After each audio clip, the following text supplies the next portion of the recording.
20 August দেশের 23তম রাষ্ট্রপতি নির্বাচন উপলক্ষে মনোনয়নপত্র যাচাই বাছাই করে ইসি। রবিবার সকাল 11টায় নির্বাচনী কর্তা সিইসি দপ্তরে যোগ দেয় জামায়াত এনসিপি জোটের নেতৃবৃন্দ। এ সময় জোটের প্রার্থী অলি আহমদের মনোনয়ন যাচাই করে কমিশন। প্রার্থীর হলফনামা, ঋণ সংক্রান্ত বিষয় সহ বেশ কিছু বিষয় পর্যালোচনা করা হয়।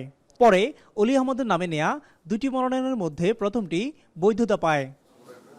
এ সময় জামায়াতের ঢাকা 16 আসনের এমপি আব্দুল বাতেন জানান, গণতান্ত্রিক বিষয় মাথায় রেখেই মনোনয়ন প্রত্যাহার করবে না 11 দলীয় ঐক্যজোট।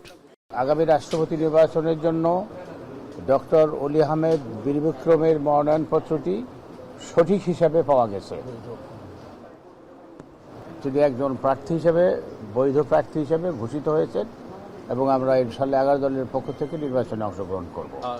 অন্যদিকে সকাল 11:30টায় বিএনপির রাষ্ট্রপতি প্রার্থী মির্জা ফখরুল ইসলামের মনোনয়নপত্র বাছাইয়ে যোগ দেয় প্রতিনিধি দল। এই সময় বৈধতা পায় মির্জা ফখরুল ইসলামের মনোনয়ন। রাষ্ট্রপতি নির্বাচন ইস্যুতে প্রচলিত সংবিধান অনুযায়ী চলবে বিএনপি। 70 অনুচ্ছেদ নিয়ে পরবর্তী অধিবেশনে আলোচনা হতে পারে বলে জানান স্থায়ী কমিটির সদস্য গয়েশ্বরচন্দ্র রায়। আমার প্রচলিত সংবিধান অনুযায়ী আমাকে পথ চলতে হবে।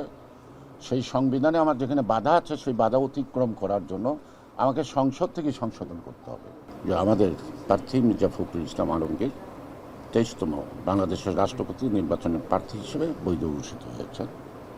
এখন আমরা অপেক্ষায় থাকব 20 তারিখে নির্বাচনের জন্য।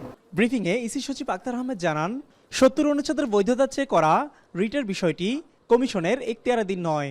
দুইটাই মনোনয়নপত্র ভ্যালিড এবং আগামী 18 তারিখ হচ্ছে আপনার মনোনয়নপত্র প্রত্যাহারের দিন এবং 20 তারিখ, আগামী 20 তারিখ বিকাল 2টা থেকে বিকাল 5টা পর্যন্ত নির্বাচন।